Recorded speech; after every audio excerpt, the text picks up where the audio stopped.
And now, stay tuned for the mystery program that is unique among all mystery programs. Because even when you know who is guilty, you always receive a startling surprise at the final curtain. The Whistler.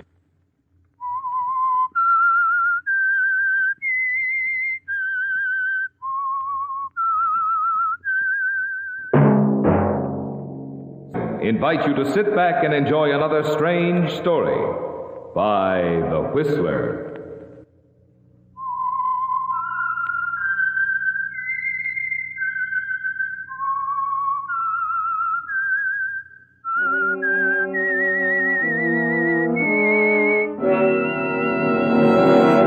I am the Whistler, and I know many things, for I walk by night. I know many strange tales hidden in the hearts of men and women who have stepped into the shadows. Yes, I know the nameless terrors of which they dare not speak. And now for the Whistler's strange story, A Helping Hand.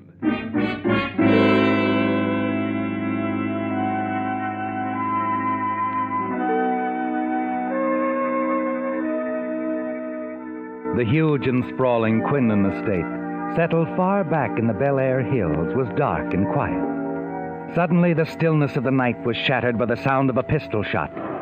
Kirk Gordon, wearing a trench coat, his hat pulled down low, clutched a small bag in his hand as he rushed from the house. He seemed to hesitate for a moment, and then started sprinting across the broad lawn toward the main gate. The caretaker, completing his evening rounds, had whirled around at the shot, and seeing the fleeing figure on the lawn, hurried quickly to intercept him. Hey, you there! What's going on? Without slackening his speed, Kirk Gordon flung himself at the caretaker, and the two men fell to the ground. In the darkness, the struggle went on, until finally, Kirk swung his fist full into the caretaker's face, broke free, and scooping up the small black bag, he ran down the road. Stop! Stop or I shoot! Stop! Kirk Gordon dove into the brush, hugged the ground, holding the small black bag under him. The perfect crime isn't so perfect after all, is it, Kirk?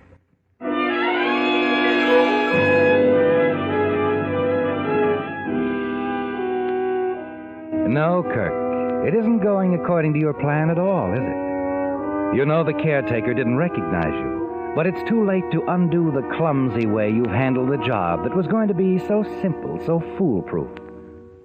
You make your way to your car, drive along the driveway to a small bridge on the estate, and hide the bag under one of the supports. Drive into the village, spend a suitable amount of time, and then drive back to the Quinlan estate. What is it, officer? Who are you? Me? Why, What are you doing here? I live on the Quinlan estate. I work for old man, Mr. Quinlan. I see. Oh, what's the idea of the roadblock? There's been a robbery and murder. What?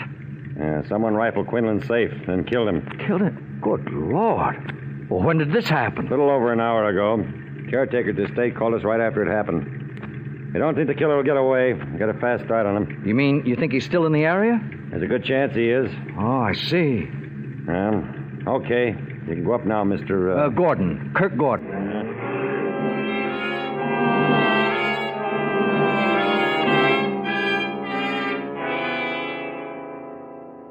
Well, let me see, Lieutenant. I guess I left the house here shortly after 7. Mr. Quinlan was in the study. Alone? Yes. Okay, go on. Well, I drove into Westwood, saw a movie, had a Coca-Cola, and here I am. Uh-huh. As his secretary, you'd know if anyone had an appointment with Quinlan here this evening, wouldn't you? Yes, that's right, but there wasn't any appointment that I know of. I see. Any idea what was in the safe, Mr. Gordon? It's been wiped clean. Oh, some business papers. Mr. Quinlan owned the Quinlan Chemical Company in Long Beach. Oh, there were vouchers, canceled checks, bills. Oh, you know the sort of thing. And money? Oh, not much. A few thousand, I'd say. I guess the killer didn't get very much. Hello, Kirk. Oh, Mr. Phelps. I just heard the news. Got up here as quickly as I could. Lieutenant Riggs, this is Mr. Phelps, Mr. Quinlan's lawyer. How do you do? Lieutenant, I understand the caretaker almost caught the killer. Yeah, almost. Well, in the struggle that took place, was he able to... No, it was too dark. He couldn't identify the man. I see. Lieutenant, this has been quite a shock to me. Mr. Quinlan was not only a client, he was also a dear friend, a very dear friend. We've got to catch this killer. If there's anything I can do... Well, for the moment, if you'll just answer a few questions. Yes, of course.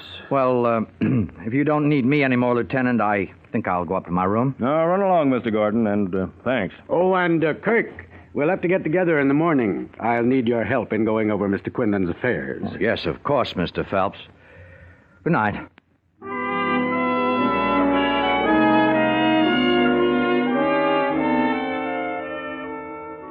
Upstairs in your room, you slump wearily into a chair.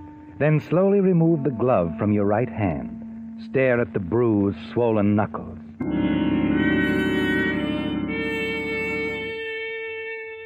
After the police lieutenant and Phelps have gone and the house is quiet, you hurry back to your car, drive into town to a small bar on the Sunset Strip. Kirk, over here. Oh. Hello, Janice. Sit down, darling. I thought you'd never get here.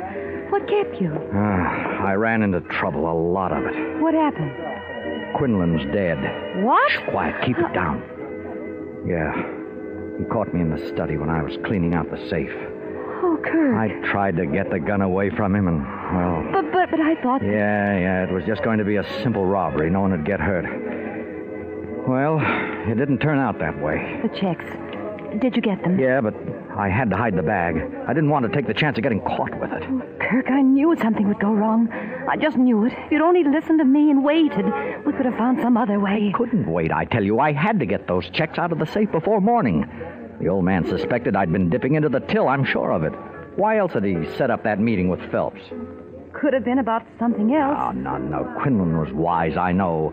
All he had to do was go over those canceled checks, find the right ones, and compare them with the vouchers on the Hinton account. Kirk, you said you'd hidden the bag.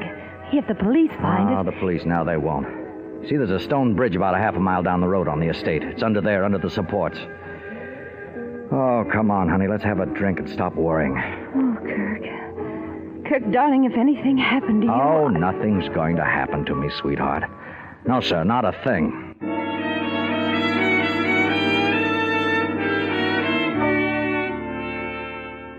Yes, Kirk, you're certain no one suspects that you're the killer.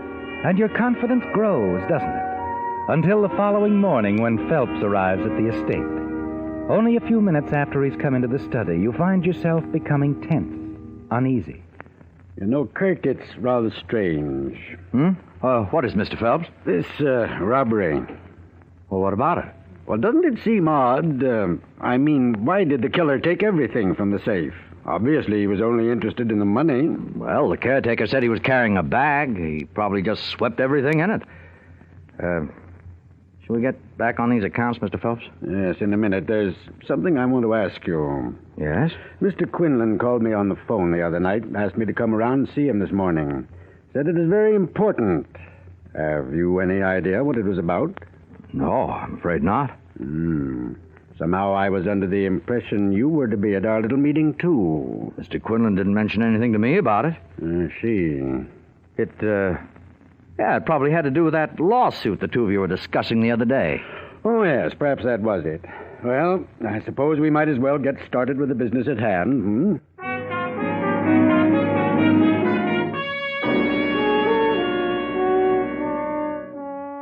You find it difficult to concentrate on the work before you, don't you, Kirk?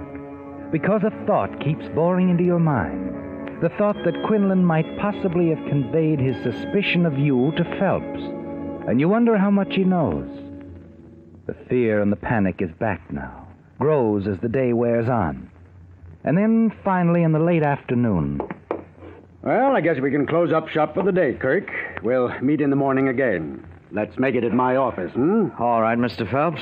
Oh, Kirk, I couldn't help noticing several times during the day. What's happened to your hand? My hand?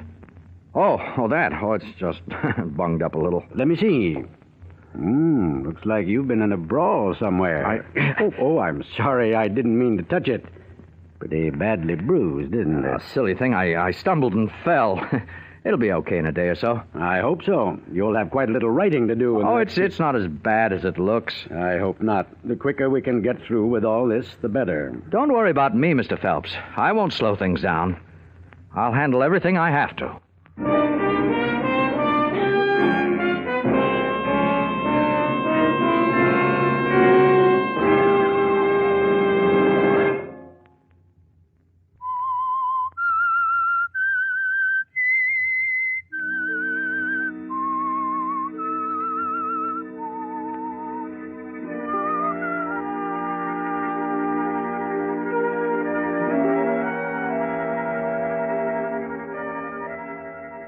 You hope your story about the injury to your hand was convincing. But you're worried, aren't you, Kirk? Really worried. Not sure of Mr. Phelps at all. Not certain that he suspects you staged the robbery at the Quinlan estate to destroy evidence that you were embezzling from your employer, and that you killed him. A moment after Phelps has left the study, you stand at the window and watch him walk out to his car.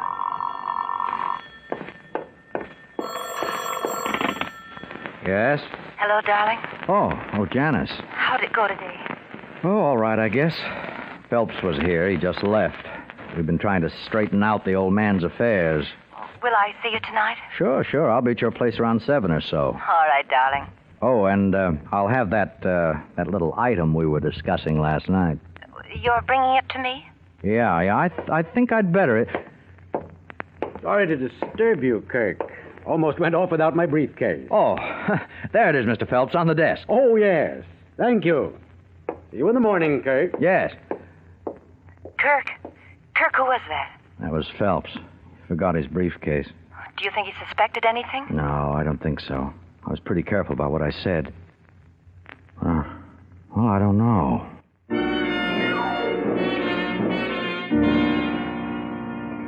Your plans are suddenly changed, aren't they, Kirk? Yes.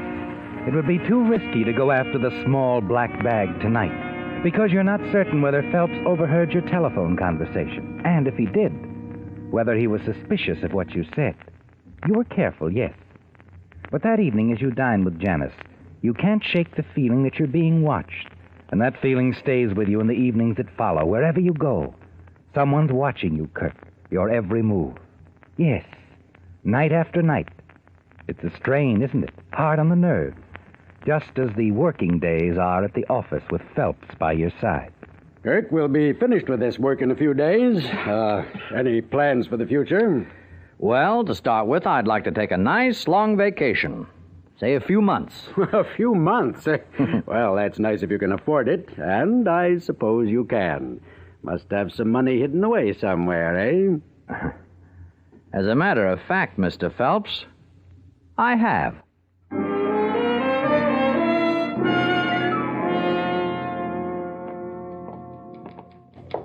Oh, Ella. Yes, Mr. Phelps? Mr. Gordon and I are going out to lunch now. Be back around 1 or so. Yes, sir. By the way, Ella, I wish you'd talk to Mr. Gordon. Tell him about our happy little family here at the office. That I'm not such a slave driver. Or am I? Of course not. I've been trying to get him to come to work for us, Ella, but he's turned me down. Well, then I'd better warn you, Mr. Gordon. Oh, really, Ella? My boss is a very persistent man. He always gets what he goes after. And if he's made up his mind that he's going to get you, he will. I don't think so, Ella. I wouldn't be too sure of that if I were you, Kirk.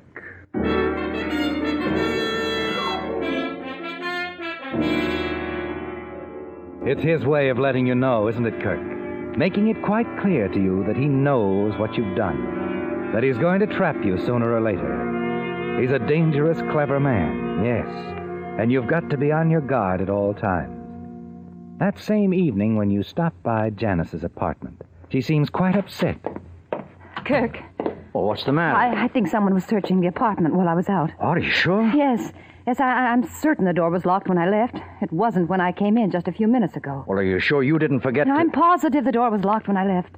And listen, Kirk, I just called the man on the elevator, Freddie, and asked him if he'd brought anyone up to my floor while we were gone. Well? Oh, he had brought someone up. A man, tall, slender, and gray hair. Oh, that sounds like... Phelps. Oh, but wait a minute. I can't see Phelps picking a lock. Oh, look, it could have been someone else. Kirk, I'm scared. What could he want here? The bag. Maybe he thinks... Kirk, you've got to go out there to the bridge and find the bag and destroy everything that's in it. Oh, no, that's probably just what he wants me to do. Look, I'm positive he's been watching me like a hawk the past few days. Everywhere I go, every move I make, he's always around. If I made a move for that bag, he'd nail me. No, Janice, that bag stays right where it is.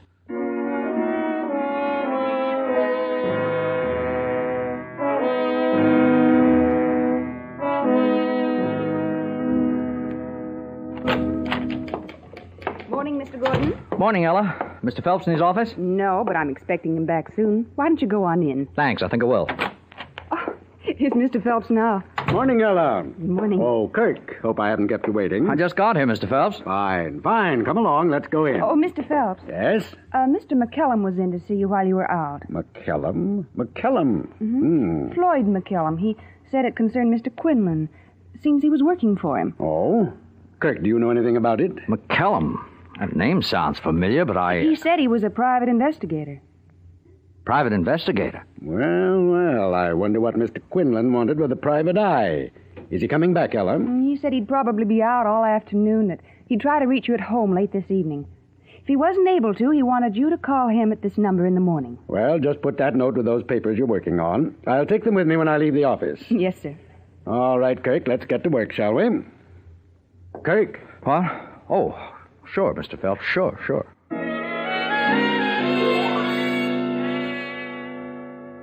You remember McKellum, don't you, Kirk? The short, heavy-set man who came around to the estate several times during the last month.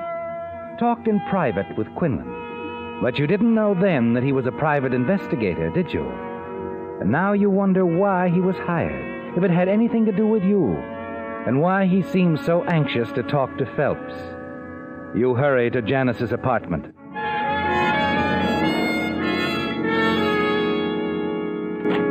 Oh, Kirk, you're early. I wasn't expecting you I'm till... afraid our little date's off for tonight, Janice. I'm going to be busy. Oh? Yeah. Now I've got something else to worry about besides Phelps, a guy named Floyd McKellum. Oh, who's he? Private eye old man Quinlan hired. I found out about it this morning. Private eye? Oh, Kirk, do you think... I don't know what to think. This thing's driving me crazy. Everything's gone wrong. First it was Quinlan showing up at the wrong time, then the caretaker, then Phelps. And now it's this guy McKellum. Kirk, you've got to get that bag somehow. You've got to get it. Destroy all the evidence against you. Oh, I'd like to, but I can't go after that bag. You know that. Phelps would follow me, just like he's followed me everywhere else. Well, then what are you going to do? Well, I'm not going to quit. I'm going to find this McKellum. But that isn't going to be easy. I've been trying to track him down all afternoon. He isn't even in the phone book. Well, isn't there some other way? Sure, if I could find that phone number he left with Phelps' secretary. Hey, wait a minute. Huh? Wait a minute. I just got an idea. Kirk, where are you going? I think I know how I can find our Mr. McKellum. Yeah, when I do, I'm going to see just what's on his mind.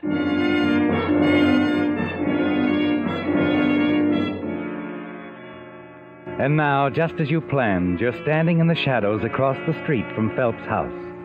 You can see him moving about in the lighted room on the second floor. And then the lights go out, and a moment later he hurries down the front steps, gets into his car, and drives away. He thinks you're going to be with Janice tonight, doesn't he, Kirk? Yes, and he wants to be close by, to keep his eye on you. You're certain of that, aren't you? You move quickly to the rear of the house and stop as you hear voices.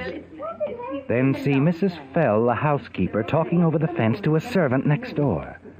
You easily slip into the back door, go up the back stairs inside, and hurry to the darkened study at the front of the house. Your flashlight cuts through the gloom, settles on the briefcase resting on the desk. You pick it up. Empty. Open the desk drawer and examine every paper in the drawer. And then your hand darts out. Holding the receiver in your hand, you peer out the window toward the back of the house. Hello? Mrs. Fell didn't hear the phone, did she, Kirk? She's still standing at the hedge chatting with the next door servants. Hello? Hello? You stare down at the phone, and a thought strikes you. You remember Phelps' secretary told him that McKellum would try to reach him at his home this evening. Yes, Kirk.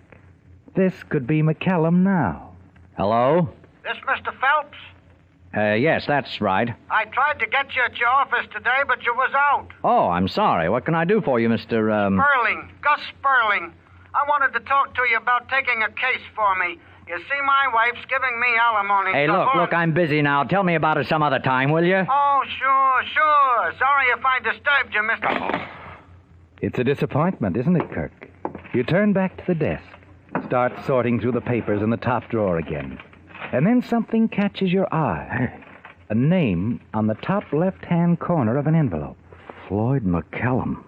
There's the stamp of a messenger service on the envelope. You look inside. And the first slip of paper you draw out is a bill.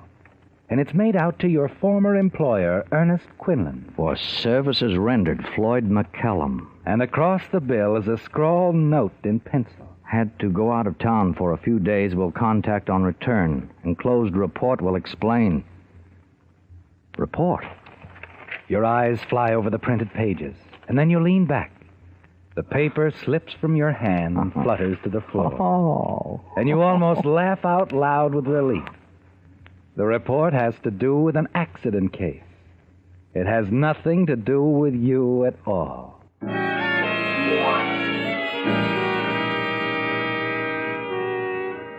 You carefully replace everything in the desk, then slip out of the house unnoticed and drive back toward Janice's apartment. The pressure is off now, isn't it, Kirk?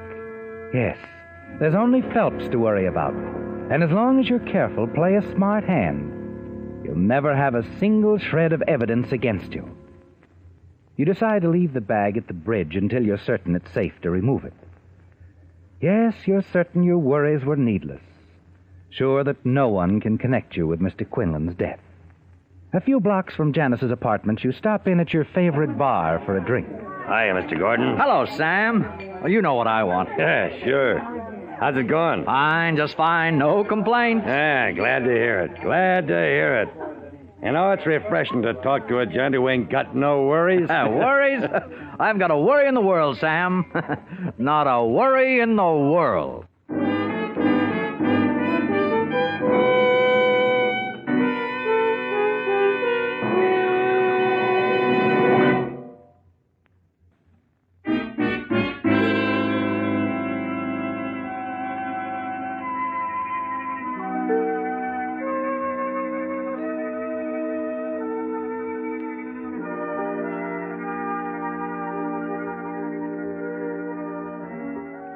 You're certain you're in the clear now, aren't you, Kirk? Yes. Even though you know that Phelps suspects you of killing Quinlan, he has no proof.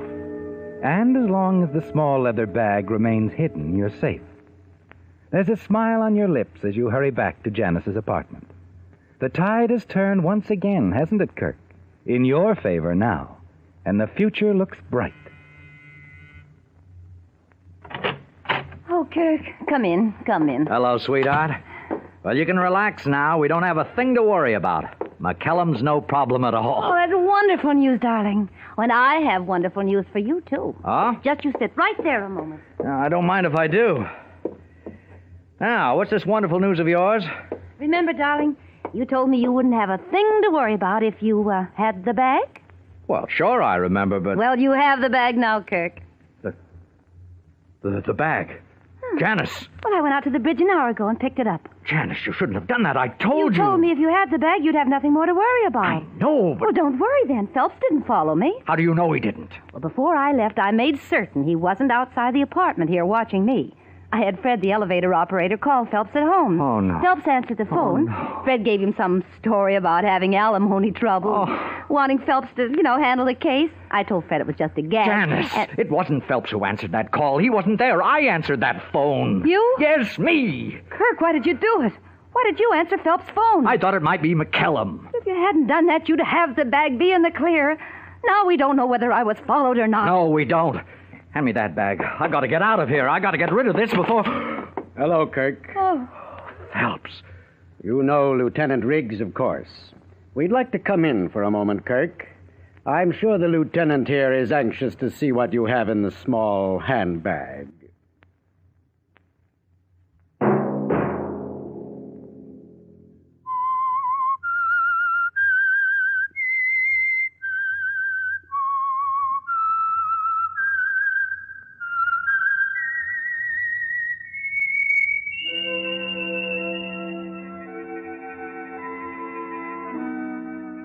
Let that whistle be your signal for the Whistler, each Sunday night at the same time.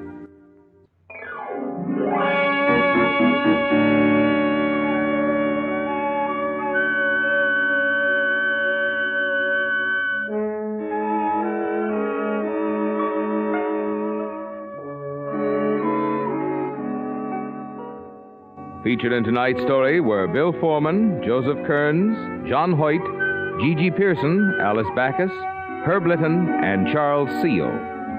The Whistler was produced and directed by George W. Allen, with story by Adrian Jondeau, music by Wilbur Hatch, and was transmitted to our troops overseas by the Armed Forces Radio Service. The Whistler is entirely fictional, and all characters portrayed on The Whistler are also fictional. Any similarity of names or resemblance to persons, living or dead, is purely coincidental. Remember at this same time next Sunday, another strange tale by The Whistler. Marvin Miller speaking. This is CBS, the Columbia Broadcasting System.